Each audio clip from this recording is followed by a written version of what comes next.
What's good, guys? It's Sam here, back at you again, and I wanted to talk about S23. I had a person, I don't know their name, it was known as something on YouTube, ask about S23, and I wanted to make a quick video on that. But before I do that, you know what button to press, that subscribe button, and the little bell notification. Just gently, just tap that with your nose. If you touch it with your nose and you subscribe that way, let me know down below in the comments. Definitely pinning that shit to the top of the comments. Anyways, with that being said, let's get into S23. I'm not going to talk about what it is. You can fucking Google that yourself. S23, by the way, these are research chemicals. They're not for human consumption. Don't take them just because I do stupid shit doesn't mean other people should do stupid shit. But with that being said, let's get into it. S23, for my research purposes, I don't remember the dosing that I had for mine. I think I've taken it twice, and once was on about a 5 month long kind of cycle that I was using. I should actually talk about that, but 5 months ago it was S23, S4, Asta, LGD, and YK11, and every 2 days, I think. So I changed it up, just like if you've been following these videos for a while, you know that I'm constantly changing stuff up. But the 5 of those, and it was 2 days on one and switch, and then 2 days one and switch. So every 2 days I'd be switching compounds, so that way my body doesn't ever really get used to anything. So you don't ever have to. You can still have something be effective for a long period of time, because, say for Asta, right? If you have 10 days between using it and then not using it. So obviously there's probably some overlap between the LGD and Ostarine or S23 and something else, but you get the idea, because they're all slightly different, so that way my sensors and my body can just resensitize to these compounds. That's my rationale for why I generally always change things up. With that, after a while I ended up actually just putting a foundation as the Ostarine, I think, for my research. Anyway, get back into the S23. So, on a couple different things on the S23. The strength. So I do generally, I don't really lift for strength. I'm not trying to lift more than the next guy. I could care less how much I lift, really, or how much the person next to me lifts. It doesn't fucking matter to me whatsoever. And with that, I actually had some strength increases, but it was just more of the progressive overload. So S23, from a strength standpoint, I relate it to S4. Every time I have researched with S4, I don't know why, and it's probably been maybe 4 or 5 times that I've researched with S4, maybe more. And every single time I get some really nice strength gains. Every single time. I'm not sure what it is about S4 that causes that, but I really get some crazy strength gains on S4. One thing that seems to be a common question or thought is that researching with SARMs to get lean, that's not how it works. SARMs can probably help partition the nutrients that you do intake. They could probably marginally increase your caloric burn for the day through an increase in muscle, because muscle uses more energy than fat does, but they're not fat burners. They're not going to get somebody lean. The SARMs are going to assist through the diet and the training. So if you want to get lean, honestly, I've been doing this for a long time, and I've used a lot of different research with a lot of different compounds.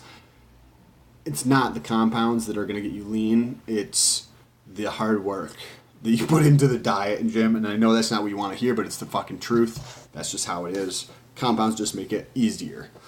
So you with S23, not going to get leaner, although you do potentially get the appearance of being leaner. And because S23, from what I remember, had like a drying out effect. When you're into bodybuilding or this realm, if you're watching this video, probably you'll know what I mean by having a drier look versus a more of a watery type of a look or a smooth look. Even though you could be at the same body fat percentage, you just have a drier look. Some of the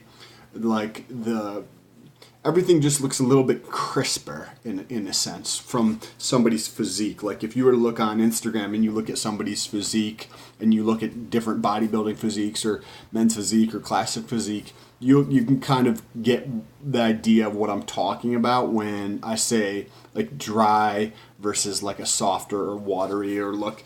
Not that watery is bad, it just has a different type of look. So the same look from a dryness standpoint, I would say is almost like a combination between RAD and S4. S4, you get like the sub-Q like water getting pulled, but with RAD you get more of the hardness, like like the skin is like shrinking in size or something like that, and that was like almost like a combination with the S23 for myself and my research between S4 and RAD. If you had to think about it relative terms to the other compounds available. And then the last two things were size. Again, for me, I think a lot of it has to come down to just the diet and the proper training. Things like SARMs can help, and they definitely assist, but I think a lot of it comes down to the actual diet and training with the foundation, right? Like I'm not even saying it, but the foundation is consistency over time. If you're watching any of these videos, or if you check out the channel, you see some of the posing videos. Like I've been training for since I was 14, so like it takes there has to be that foundation of consistency. Like I'm still going to be doing this when I'm 97 years old. Like that's kind of the foundation to put you in place, so you have that consistency. Stack that on top of there with knowing and understanding diet and nutrition, and with the proper training. And like obviously any type of compound can be helpful and can assist, but if you want like certain, like if you want to be able to see a six-pack and you want to be, depending on your height, 200 pounds, you have to understand those other pieces, right? Like if you just want to look a little fuller in your shirts or something like that, then it's not going to really matter that much. But if you want to have like the physique that you would see on, say, Instagram, or the one you see on a magazine cover, then that consistency obviously is the foundation, and then those like the diet and the training are going to be tremendous. The last thing here is the overall sense of well-being. The overall sense of well-being, I feel like it was similar to Ostarine, where you get like a nice just sense of just overall sense of well-being. You just have a good sense of like every day is a fucking shit. You know what I mean? And that kind of thing. I believe when I first started my research on S23, I also got really horny. I believe. I don't remember. I'm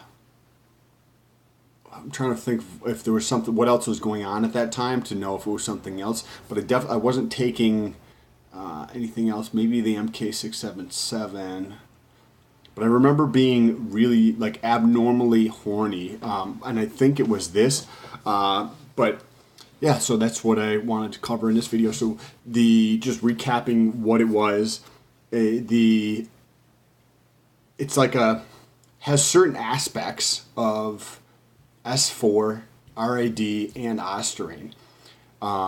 It definitely has more of the S4 and RAD, I would say, from my research, but definitely an interesting compound. I think I've only used it twice. I wouldn't be opposed to researching with it some more. I just haven't more recently, but I will keep you guys posted. If you guys have any questions, let me know down below in the comments. Remember, in your comments, these are research compounds, so just make it sure it is worded as such. If you haven't asked me any other questions, in the description there's a link for my Instagram. Shoot me a DM on there if you don't want to leave it down below in the comments. Appreciate you guys for watching. Have a great fucking week.